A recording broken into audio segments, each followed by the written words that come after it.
Everyone, I hope आप सभी बिल्कुल बढ़िया होंगे। तो आज हम अपने इस लेक्चर के अंदर बहुत बेसिक सी बातें समझने वाले हैं। आज का हमारा टॉपिक है ऑडिट रिपोर्ट के अंदर ऑडिटर के ओपिनियन कितने टाइप के होते हैं।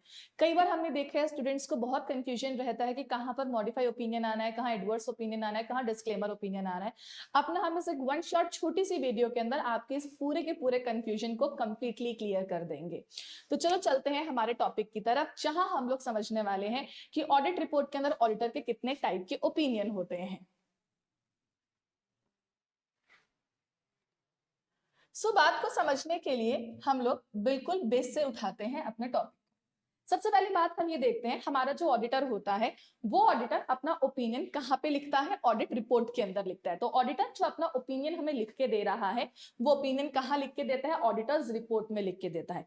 हम सबको पता है कि ऑडिटर जब भी ऑडिट करने जाता है सबसे पहले बहुत सारे ऑडिट प्रोसीजर्स अप्लाई करता है। प्रोसीजर्स के बेसिस पर ऑडिटर को अपना एक ओपिनियन मिलता है, जिस ओपिनियन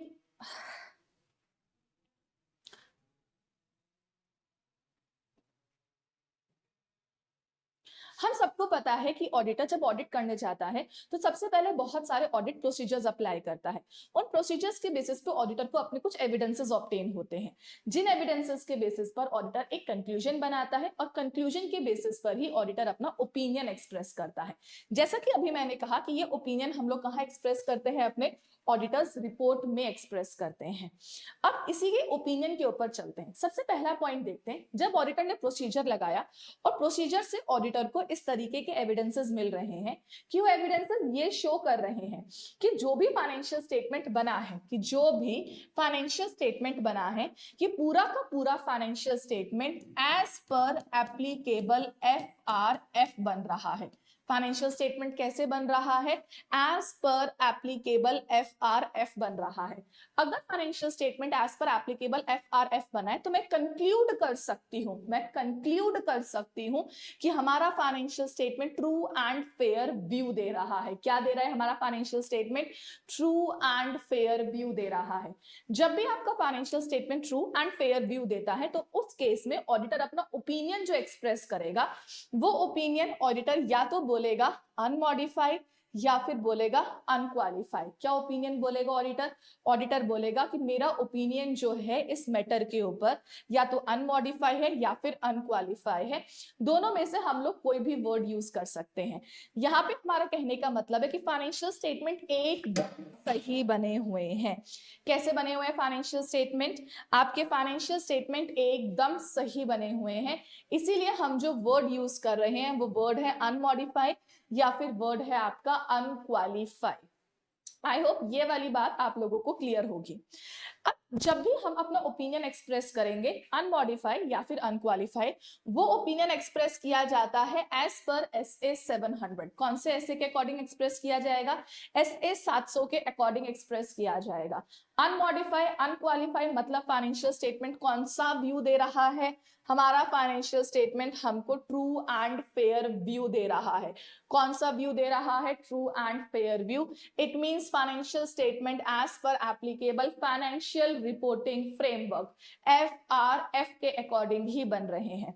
बात को एक छोटे से एग्जांपल के साथ में डिटेल में समझते हैं। ये हमारे पास में रिलायंस की ऑडिट रिपोर्ट है।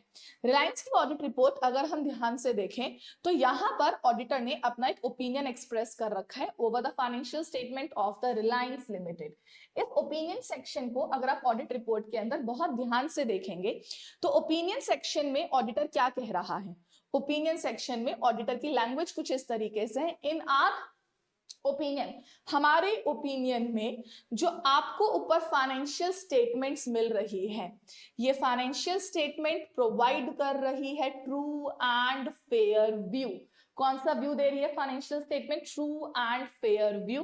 एंड ये बनी है in conformity with Ind AS के अकॉर्डिंग, जो सेक्शन 133 ऑफ कंपनीज एक्ट में लिख के दिए हैं, साथ साथ other generally accepted accounting principles in India.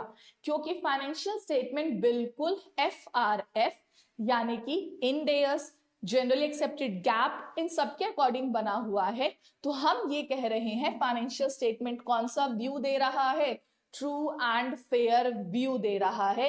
यही बात हम लोगों ने अभी यहाँ पर भी समझी थी अपने नोट के अंदर कि अगर हमारा financial statement true and fair view दे रहा है तो ऑडिटर का जो ओपिनियन जाएगा वो ओपिनियन अनमॉडिफाइड या फिर अनक्वालिफाई जाएगा। कौन सा ओपिनियन जाएगा? अनमॉडिफाई या फिर अनक्वालिफाई ओपिनियन जाएगा। It means financial statement are strictly as per FRF। और ये ओपिनियन हम कौन से एसए के अकॉर्डिंग देंगे? SA 700 के अकॉर्डिंग देते हैं। तो अनमॉडिफाई अनक्वालिफाई ओपिनियन हमेशा SA 700 के अकॉर्डिंग ही जाता है। तो ओपिनियन का हमारा एक पोर्शन आई होप आप लोगों को कंप्लीटली क्लियर है कि ओपिनियन एक्सप्रेस करते वक्त अनमॉडिफाइड ओपिनियन आपका कौन से सेक्शन के, कौन से एसए के अंदर जाएगा और किस तरीके से जाता है। अब बात करते हैं दूसरे साइड की। दूसरे साइड में अगर देखा जाए तो हम लोग कभी कभी प्रोसीजर्स परफॉर्म करते हैं और प्रोसीजर्स से हमें एविडेंसेस मिलते हैं। बट अब जो एविडेंसेस आपको ऑब्टेन हो रहे हैं वो एविडेंसेस इस तरीके से है कि फाइनेंशियल स्टेटमेंट में कुछ तो गड़बड़ है।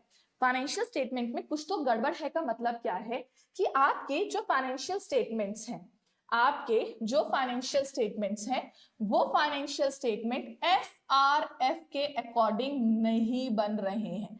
FRF के अकॉर्डिंग नहीं बन रहे हैं का मतलब क्या होता है? इसका मतलब है या तो आपने इंड एस को फॉलो नहीं किया या फिर जनरली एक्सेप्टेड अकाउंटिंग प्रिंसिपल्स यानी कि गैप का यूज तरीके से नहीं किया गया। इस केस में हम मान के चलते हैं कि फाइनेंशियल स्टेटमेंट्स जो हैं आपके वो FRF के अकॉर्डिंग नहीं है।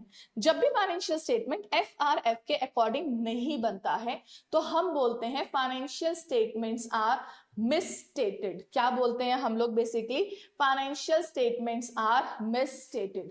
और हमें भी पता है कि ऑडिटर खाली उन्हीं मिसस्टेटमेंट्स को कंसीडर करता है जो मिसस्टेटमेंट्स मटेरियल नेचर के होंगे। कौन से नेचर के होंगे? जो मिसस्टेटमेंट्स मटेरियल नेचर की होंगी। अगर कोई भी मिसस्टेटमेंट मटेरियल नेचर की नहीं है तो ऑडिटर उनको कभी भी कंसीडर नहीं करता है। सो अगर आप अपना प्रोसीजर्स परफॉर्म करके एविडेंसेस ऑब्टेन करते हैं और आपको एविडेंसेस इस तरीके से ऑब्टेन हो रहे हैं कि financial statements are materially misstated. क्या है? फाइनेंशियल स्टेटमेंट्स आपकी मटेरियली मिसस्टेटेड, मतलब आपका फाइनेंशियल स्टेटमेंट FRF के अकॉर्डिंग नहीं बना हुआ है।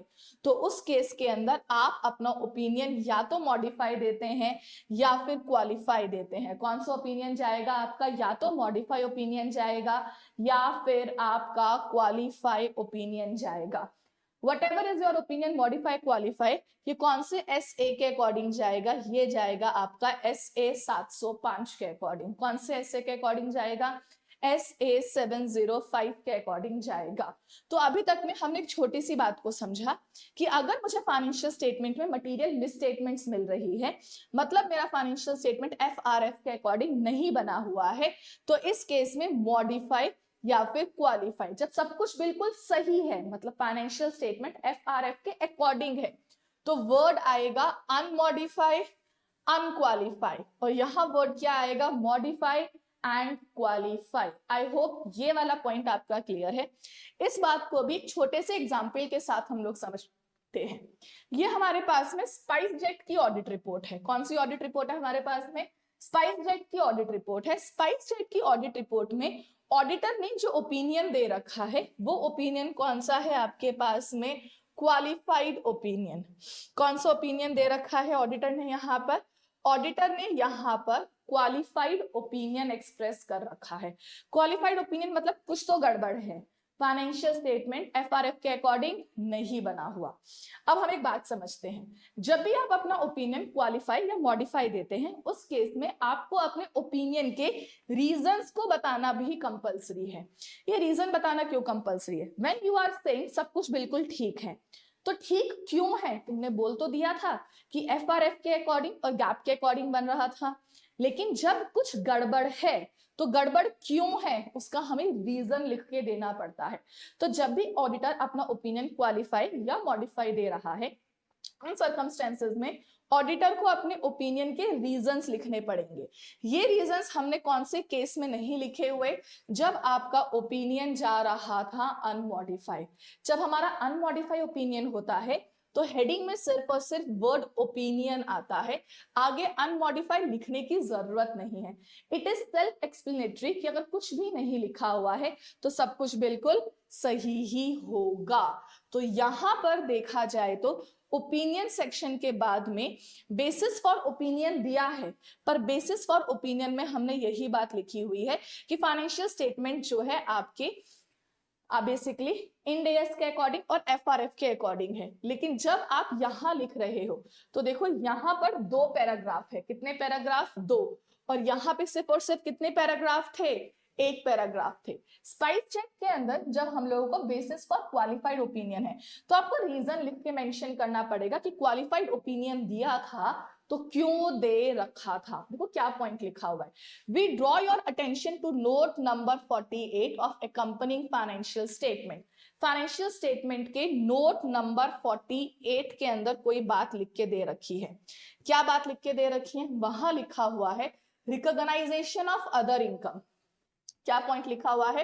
रिकॉग्नाइजेशन ऑफ अदर इनकम, जो इतने अमाउंट की है अप्रोक्सीमेटली 6,700 मिलियन का जो है, और रिलेटेड फॉरेन एक्सचेंज गेन जो है जो अप्रोक्सीमेटली आपका 427 मिलियन का है। तो यहां पर नोट नंबर 48 में 2 इनकम को रिकॉग्नाइज किया हुआ है, लेकिन एज पर ऑडिटर कोई वर्चुअल सर्टिनिटी है ही नहीं रिकॉग्नाइज करने की इस अदर इनकम को एज पर इंड एएस। इसका मतलब इंड एएस ऐसे किसी भी इनकम को रिकॉग्नाइज करने का प्रोविजन नहीं देता, लेकिन स्पाइस जेट ने इनकम को रिकॉग्नाइज कर रखा है। तो कहना इससे जो फाइनेंशियल स्टेटमेंट है वो फाइनेंशियल स्टेटमेंट एफआरएफ के अकॉर्डिंग नहीं बन रहा, क्योंकि एफआरएफ के अंदर हर वो चीज आ जाती है जिसकी हेल्प से आपका फाइनेंशियल स्टेटमेंट बनता है। तो जब फाइनेंशियल स्टेटमेंट एफआरएफ के अकॉर्डिंग नहीं बना तो इसका मतलब फाइनेंशियल स्टेटमेंट में मटेरियल मिसस्टेटमेंट्स हैं, और जब भी मटेरियल मिसस्टेटमेंट होगा तो अपना ओपिनियन कौन सा जाता है? क्वालिफाइड ओपिनियन जाता है। कौन सा ओपिनियन जाता है? हमारा क्वालिफाइड ओपिनियन जाता है। तो अभी तक की ये बात आई होप आप लोगों को क्लियर है कि जब आपका फाइनेंशियल स्टेटमेंट एफआरएफ के अकॉर्डिंग बना है then you will say financial statement true and fair view दे रहा है, और आपको opinion unmodified unqualified as per SS 700। लेकिन जब आप ये बात बोलते हो फाइनेंशियल स्टेटमेंट्स जो है वो मटीरियली मिसस्टेटेड है, क्या है? फाइनेंशियल स्टेटमेंट मटीरियली मिसस्टेटेड है, तो आप मॉडिफाई ओपिनियन या क्वालिफाई ओपिनियन दोगे इन अकॉर्डेंस विद एसए 705। किसके अकॉर्डिंग दोगे? एसए 705 के अकॉर्डिंग। अब ना यहाँ पर एक वर्ड और लिखा हुआ है, let us discuss that word. Word क्या लिखा हुआ है? Unable to obtain audit evidences. हम लोग हमेशा पहले प्रोसीजर लगाते हैं, प्रोसीजर से आपको मिलते हैं एविडेंसेस। लेट्स से आपने एक प्रोसीजर अप्लाई किया, जिस प्रोसीजर को अप्लाई करके you are not able to get the evidences. For example आपने किसी भी डेटर को एक्सटर्नल कंफर्मेशन भेजा, अब एक्सटर्नल कंफर्मेशन भेजकर आपको डेटर कोई रिस्पांस दे ही नहीं रहा। तुमने मैनेजमेंट से इंफॉर्मेशन मांगने की कोशिश की, बट मैनेजमेंट के पास में कोई प्रॉपर इंफॉर्मेशन अवेलेबल नहीं है। ऐसे सर्कमस्टेंसेस में ऑडिटर कहेगा कि मेरे पास में इस पर्टिकुलर डेटर को लेकर कोई इंफॉर्मेशन अवेलेबल नहीं है। तो जब आपके पास में किसी डेटर को लेकर या किसी भी एलिमेंट ऑफ फाइनेंशियल स्टेटमेंट को लेकर कोई एविडेंस अवेलेबल नहीं होता, तो भी मैं अपना ओपिनियन क्या देती हूँ? मॉडिफाई, या फिर क्या देती हूँ? क्वालिफाई। बिकॉज अब यहाँ पे चांसेस आ चुके हैं, यहाँ पे प्रोबेबिलिटी आ चुकी है कि ये आइटम गलत हो सकता है। जब चांसेस और प्रोबेबिलिटी आ चुकी है तो भी मेरा ओपिनियन मॉडिफाई या फिर क्वालिफाई ही जाता है इन अकॉर्डेंस विद एसए 705। कौन से एसए के according? In accordance with SA 705। यहां पर भी मेरा ओपिनियन मॉडिफाई या फिर क्वालिफाई ही जाएगा। तो बात को फिर से ध्यान से देखते हैं। ऑडिटर का ओपिनियन ऑडिट रिपोर्ट के अंदर होता है। ये ओपिनियन जब ऑडिटर कहता है, कंक्लूड करता है कि financial statement true and fair view दे रहा है, तो वो अनमॉडिफाई या अनक्वालिफाई ओपिनियन देगा इन अकॉर्डेंस विद एसए 700। लेकिन वहीं जब आपका ऑडिटर ये कंक्लूड करता है कि फाइनेंशियल स्टेटमेंट मटीरियली मिसस्टेटेड है या फिर auditor unable to obtain audit evidences हैं, तो उन दोनों ही केसेस में मॉडिफाई या फिर क्वालिफाई ओपिनियन जाएगा इन अकॉर्डेंस विद एसए 705। हम सबको पता है 700 की जो पूरी सीरीज है, एसए 700, 701, 705, 706, 710, ये आपकी ऑडिट रिपोर्ट के ऊपर होती है कि ऑडिटर अपने ऑडिट रिपोर्ट में क्या क्या लिखेगा और ओपिनियन कौन से बेसिस पर प्रोवाइड किया जाएगा। ये तो थी एक छोटी सी बेसिक सी बात। अब इसके अंदर 705 के अंदर ही दो बातें हमको और लिख के दे रखी हैं। मॉडिफाई और क्वालिफाई ओपिनियन तो आप देते ही देते हैं, इसके अलावा में भी हमारे पास में एक ओपिनियन और करके दे रखा है। एक वर्ड होता है एडवर्स ओपिनियन और एक वर्ड होता है डिस्क्लेमर ऑफ ओपिनियन। क्या होते हैं वर्ड्स हमारे पास? एडवर्स ओपिनियन और एक वर्ड क्या होता है? Disclaimer of opinion. बात को अब यहां पर फिर से ध्यान से समझते हैं कि हम यहां क्या कह रहे हैं। चलो बात को कैसे समझते हैं। हमने बोला अगर मेरा जो मिस स्टेटमेंट है, अगर मेरा जो मिस स्टेटमेंट है वो मिस स्टेटमेंट मटीरियल है, अगर मिस स्टेटमेंट्स मटीरियल है मैम तब तो क्वालिफाई या मॉडिफाई ओपिनियन जाएगा। बट अब अगर मेरा मिस स्टेटमेंट मटीरियल होने के साथ साथ क्या भी है? परवेसिव भी है। क्या भी है? परवेसिव भी है, तो मेरा ओपिनियन एडवर्स जाएगा।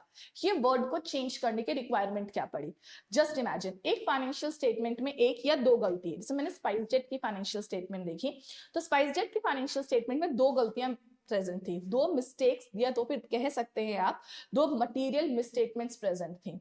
जब आपकी फाइनेंशियल स्टेटमेंट में दो तीन मिस्टेक्स प्रेजेंट है तो ऐसे केस में financial statement as a whole गलत नहीं है, तो हम लोग ग्रेविटी ऑफ सिचुएशन को समझाने के लिए वर्ड यूज करते हैं क्वालिफाई। लेकिन when I am saying financial statement में मिस्टेक्स मटेरियल तो है, पर मटेरियल होने के साथ साथ परवेसिव भी है। परवेसिव वर्ड का मतलब अगर आप लोगों को याद हो, it means something which is present at all level.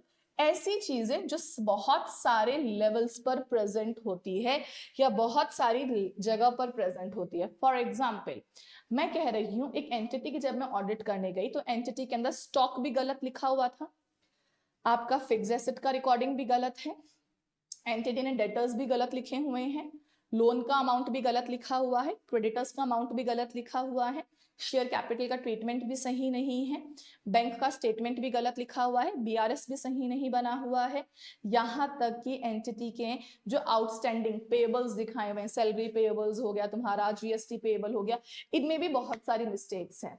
अब यहाँ पर गलती एक या दो नहीं है, यहाँ मिस्टेक एक या दो नहीं है, यहाँ मिस्टेक्स का हमारे पास भंडार है। तो सिचुएशन की ग्रेविटी को समझाते हुए अगर मैं यहाँ पर भी वर्ड क्वालिफाई यूज करूंगी तो जो यूजर्स ऑफ फाइनेंशियल स्टेटमेंट है उनको यहाँ पे बात की ग्रेविटी समझ में नहीं आएगी, और इसलिए बहुत ज्यादा जरूरी है कि हम अपने वर्ड को ही चेंज कर दे। तो जब मिस स्टेटमेंट्स तो हैं, बट ये मिस स्टेटमेंट्स अगर परवेसिव लेवल पर है, मतलब फाइनेंशियल स्टेटमेंट में बहुत सारे आइटम गलत है, सिर्फ एक आइटम गलत नहीं है, बहुत सारे आइटम्स गलत है, तो हम लोग अपना वर्ड जो यूज करेंगे वो वर्ड रहेगा एडवर्स ओपिनियन। क्या वर्ड रहेगा वो हमारे पास में? Adverse opinion. इस केस में मैं ये नहीं बोलूंगी कि मेरा ओपिनियन क्वालिफाई या मॉडिफाई है, I will say my opinion is adverse in accordance to SA 705। यहां पर भी 705 ही लगेगा, लेकिन मेरा वर्ड बदल गया है क्योंकि यहां पर आपकी ग्रेविटी ऑफ सिचुएशन में चेंज आ चुका है। तो यहां हमने वर्ड कौन सा यूज किया है? एडवर्स वर्ड यूज किया है। बात को समझने के लिए एक ऑडिट रिपोर्ट को देखते हैं। ये हमारे पास में ऑडिट रिपोर्ट है झारखंड बिजली वितरण निगम लिमिटेड। यहाँ ऑडिटर का ओपिनियन कौन सा गया हुआ है? इस केस में आपका जो ऑडिटर का ओपिनियन है वो ओपिनियन गया हुआ है एडवर्स। कौन सा ओपिनियन गया है? एडवर्स। अब जब भी एडवर्स ओपिनियन होगा तो उस केस में ओपिनियन के पीछे के रीजंस भी लिखे हुए होंगे। जब भी मैंने क्या कहा था, ऐसे 705 के अकॉर्डिंग ओपिनियन जाएगा तो ओपिनियन के पीछे के रीजन तो होंगे ही होंगे। अब देखो क्या लिख के दिया है, SA 705 के अकॉर्डिंग यहाँ पर बेसिस फॉर एडवर्स ओपिनियन, और बेसिस फॉर एडवर्स ओपिनियन में इन्होंने क्या लिखा हुआ है? We draw your attention to the matters, जिसको कहाँ डिस्क्राइब किया है? Annexure A. मतलब इतनी सारी गलतियां हैं, इतनी सारी मिसस्टेटमेंट्स हैं कि ऑडिटर इसे ऑडिट रिपोर्ट में लिख भी नहीं पा रहा, ऑडिटर ने एक एनेक्जर अटैच करके दिया है इसके लिए। Annexure A, let's jump to annexure A कि एनेक्जर ए में ऐसा क्या लिख के दे रखा है। अगर हम एनेक्जर ए की तरफ चलते हैं then we will come to know कि एनेक्जर ए में हमें बहुत सारी मिस्टेक्स लिख के दे रखी हैं। Here we have Annexure A. Annexure A referred to in auditor's report basis of adverse opinion. क्या क्या पॉइंट्स लिखे हैं? सबसे पहला point, maintenance of proper books of accounts. In our opinion financial statements जो बुक्स ऑफ अकाउंट्स इन्होंने बनाए हैं वो एडिक्वेट नहीं है, वो ट्रू एंड फेयर व्यू नहीं दे रहा है। किसके अकॉर्डिंग? सेक्शन 128 कंपनीज एक्ट पढ़ा है ना, section 128 about maintenance of books and account. तो इसके अकॉर्डिंग फाइनेंशियल स्टेटमेंट्स आपके बने हुए ही नहीं है। अकाउंटिंग पॉलिसीज कैसी चल रही है? इनकंसिस्टेंट चल रही है। रुकिए, अभी बहुत सारी मिस्टेक्स लिखी हुई हैं। Non compliance with Ind AS 1 and Ind AS 8। अगला point, share application money pending चल रही है। कैश फ्लो स्टेटमेंट्स के अंदर कुछ ना कुछ मिस्टेक्स हैं। Cash flow statement has not been restated into account, changes को कंसीडर करके नहीं बनाया हुआ। जो नोट्स टू अकाउंट्स होते हैं उसमें इनसफिशिएंट तरीके से डिस्क्लोजर है। Point number 6, insufficient disclosure in notes to accounts. PPE के अंदर भी इन्होंने प्रॉपर फिक्स एसेट का रजिस्टर मेंटेन नहीं कर रखा है। कंपनी ने नहीं मेंटेन कर रखा है प्रॉपर फिक्स एसेट का रजिस्टर। इसके अलावा हमारे पास ऐसे चलते चलते बहुत सारे इसके तो सब पॉइंट्स है which I am not even reading, क्योंकि पॉइंट्स ही इतने सारे लिख के दे रखे हैं। इवन अगला पॉइंट हमारे पास देखो कितना चल रहे हैं। कैपिटल WIP भी जो है यहाँ पर ये भी प्रॉपर तरीके से प्रोवाइडेड नहीं है, इसकी इंफॉर्मेशन भी नहीं है। अदर नॉन करंट एसेट्स भी प्रॉपर तरीके से रिकॉर्डेड नहीं है। इसके साथ साथ अदर्स में भी, इन्वेंट्री एंड स्टोर्स में भी इंफॉर्मेशन में कुछ ना कुछ गड़बड़ हो रखी है। यहाँ पे चलते जाओ आपके पास में और इंफॉर्मेशन भी दे रखी है। यहाँ पे ट्रेड रिसीवेबल्स मतलब डेटर्स में भी कुछ ना कुछ तो गड़बड़ है हमारे पास में। इसके साथ कैश एंड कैश इक्विवेलेंट में भी कुछ ना कुछ गड़बड़ है। यहाँ पर बैंक बैलेंस में भी दिक्कत है। तो कैन यू सी, मिस्टेक नहीं है, मिस्टेक्स का भंडारा है यहाँ पर। तो जब मिस्टेक्स इतनी हाई लेवल पर चल रही है, अदर करंट एसेट्स में भी गड़बड़ है, तो यहाँ सिचुएशन की ग्रेविटी को समझाते हुए, आई एम नॉट रीडिंग ऑल, हम 13 मिस्टेक्स तक तो पहुंच चुके हैं। 13 के अलावा यहाँ पर अगर आप आगे देखते जाओगे तो इन टोटल इनके पास में जो मटीरियल मिस स्टेटमेंट्स इन्होंने आइडेंटिफाई करके आपको दी है, they are reporting somehow, let's see towards the number 23 तो क्रॉस कर चुका है। They have recorded somehow 23 mistakes, और 23 मिस्टेक्स के जो सब पार्ट्स हैं, सब पॉइंट्स लिखे हुए हैं, वो तो अलग है। मतलब सिचुएशन की ग्रेविटी को समझो, मिसस्टेटमेंट बहुत ही हाई लेवल पर चल रही है। तो जब इतनी सारी मिसस्टेटमेंट्स है, मिसस्टेटमेंट का लेवल बहुत हाई है, तो उस केस में आप अपना ओपिनियन एक्सप्रेस करते वक्त जो वर्ड यूज करेंगे वो वर्ड कौन सा यूज होगा आपके पास में? एडवर्स वर्ड यूज होगा, क्वालिफाई नहीं, क्योंकि क्वालिफाई वर्ड सिचुएशन की ग्रेविटी को एक्सप्लेन नहीं कर पाएगा। यहां पर जो मेरा ओपिनियन जा रहा है वो ओपिनियन एडवर्स ओपिनियन जाएगा। एडवर्स ओपिनियन भी SS 705 के अकॉर्डिंग ही होता है। तो जब फाइनेंशियल स्टेटमेंट के बहुत सारे एलिमेंट्स गलत लिखे हुए होते हैं तो उसको हम बोलते हैं मिस्टेक्स परवेसिव लेवल पर है। कौन से लेवल पर है मिस्टेक? परवेसिव लेवल पर है। ये तो परवेसिव वर्ड का एक मतलब हुआ। परवेसिव वर्ड का एक मतलब और होता है। अब उस मतलब को समझते हैं। आप ना बैंक की ऑडिट करने गए, किसकी ऑडिट करने गए? आप बैंक की। अगर आप बैंक की ऑडिट करने गए तो बैंक में दो ही बिजनेस, मेन बिजनेस कहते हैं, एडवांसेस एंड डिपॉजिट्स।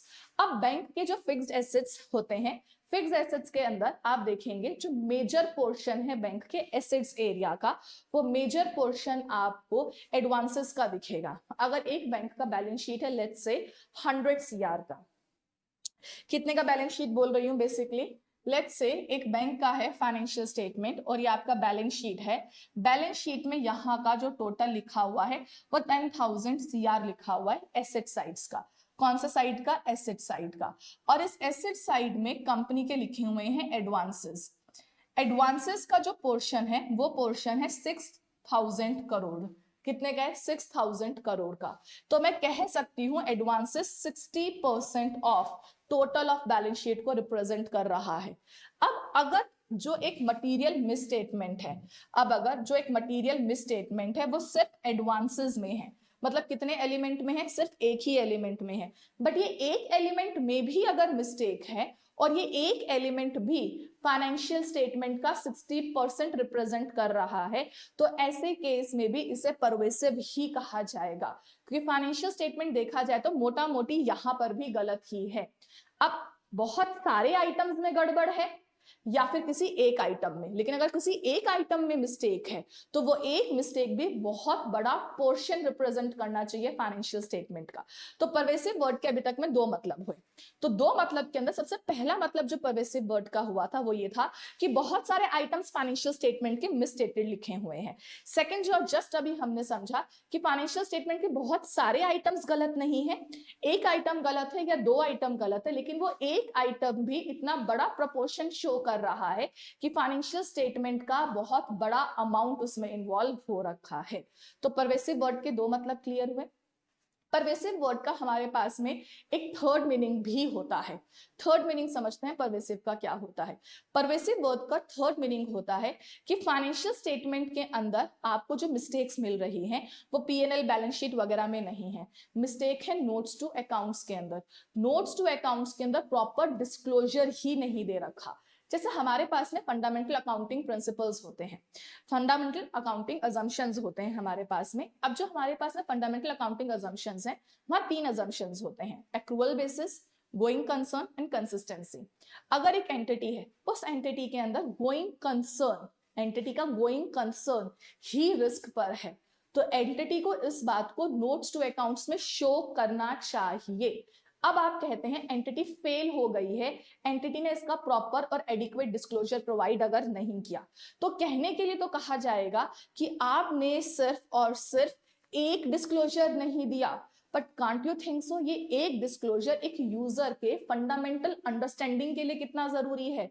एक यूजर ये बात सोच के बैठेगा कि फाइनेंशियल स्टेटमेंट को रीड करके इस एंटिटी का तो गोइंग कंसर्न है, लेकिन देखा जाए तो एंटिटी का गोइंग कंसर्न डेंजर में है, बिजनेस बंद भी हो सकता है। तो क्या इसने यूजर के fundamental understanding of financial statement को ही गलत नहीं कर दिया है?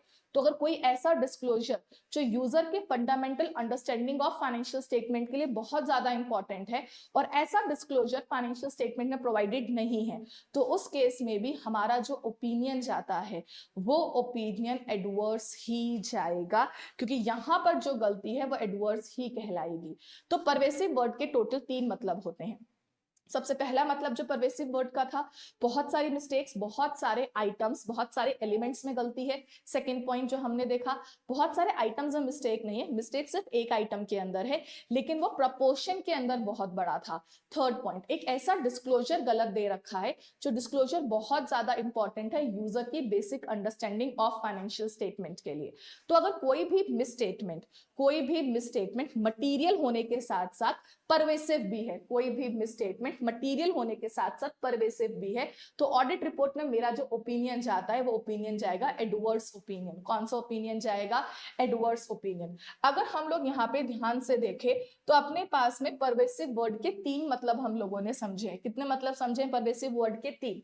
पहला मतलब जो परवेसिव वर्ड का हमको यहाँ लिख के दे रखा है कि आपका एलिमेंट्स, आपका जो मिस्टेक है वो कन्फाइंड नहीं है किसी एक एलिमेंट, किसी एक अकाउंट या किसी एक आइटम के साथ में। It means it is related to multiple accounts, multiple items and multiple elements of financial statement. Second point, if it is confined to one item, तो ये प्रेजेंट कर रहा है, बेसिकली ये रिप्रेजेंट कर रहा है substantial portion of financial statement, as in the case of fixed asset, 60% of fixed assets, 50% of assets आपका क्या हो रहा था? गलत हो रहा था बैंक के केस के अंदर। तो यहाँ पे वो आपका सब्सटेंशियल पोर्शन रिप्रेजेंट कर रहा है।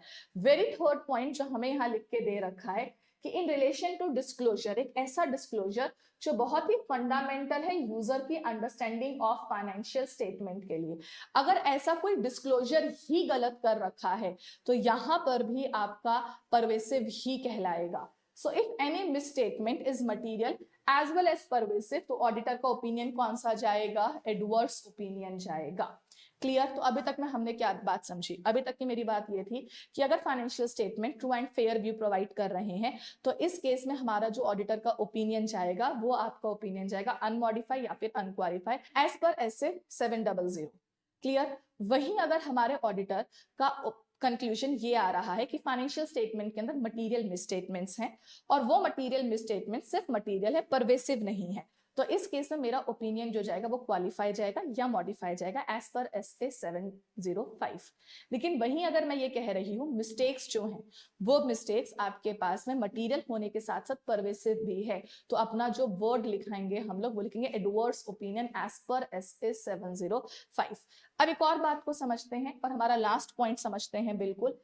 अगर हम यही auditor unable to obtain evidences है, क्या है ऑडिटर हमारे पास में अनेबल टू ऑब्टेन एविडेंसेस है।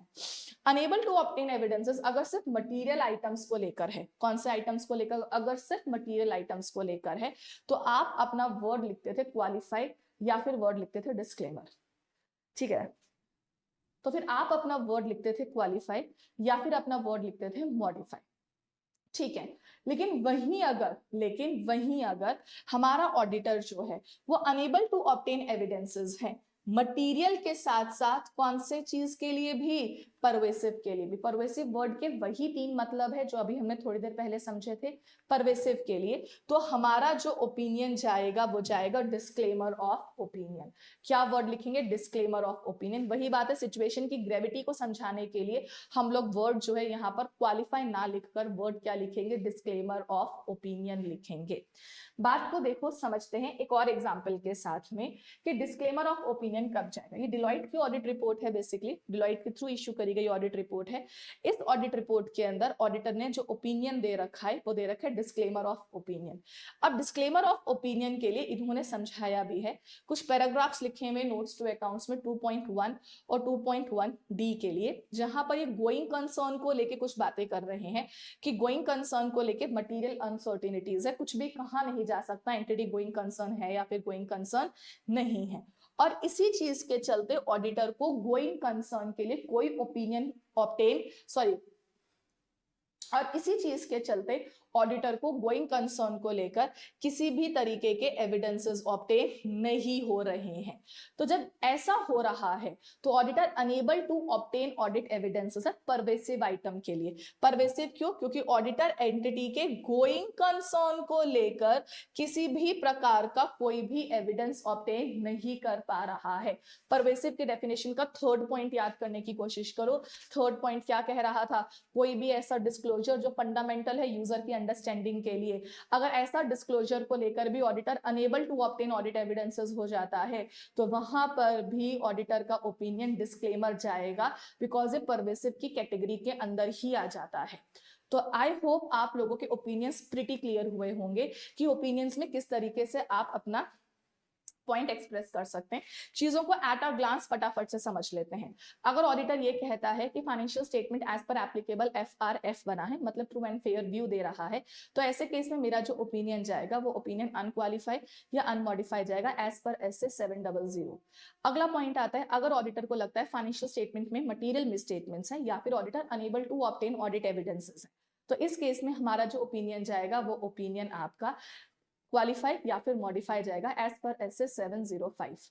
द सेम पॉइंट को कंटिन्यू करते हुए इफ ऑडिटर इज सेइंग कि फाइनेंशियल स्टेटमेंट में मिसस्टेटमेंट्स तो हैं, वो मटेरियल भी है प्लस साथ में परवेसिव भी है, तो इस केस में हमारा जो ओपिनियन जाएगा वो एडवर्स ओपिनियन जाएगा, ये भी इन अकॉर्डेंस टू SA 705 ही जाएगा। वहीं पर जब ऑडिटर कहता है unable to obtain evidences material items के लिए plus at the pervasive level, तो इस केस में भी ऑडिटर का जो ओपिनियन जाएगा वो डिस्क्लेमर ऑफ ओपिनियन जाएगा और ये भी इन अकॉर्डेंस टू SA 705 ही जाएगा। तो इसके साथ हम अपनी आज की वीडियो को खत्म करते हैं। आई होप आप लोगों का कॉन्सेप्ट क्लियर हुआ होगा, और अगर आप लोगों को कोई भी दूसरा ऐसा टॉपिक है जो लगता है कि बहुत ही छोटे मोटे टॉपिक्स है जिनको लेके कॉन्सेप्ट क्लियर नहीं है, तो आप कमेंट बॉक्स के अंदर बता सकते हैं। हम उस दूसरे कॉन्सेप्ट के ऊपर आपके लिए बहुत ही जल्दी एक छोटी सी वीडियो लेकर आएंगे। Thank you everyone.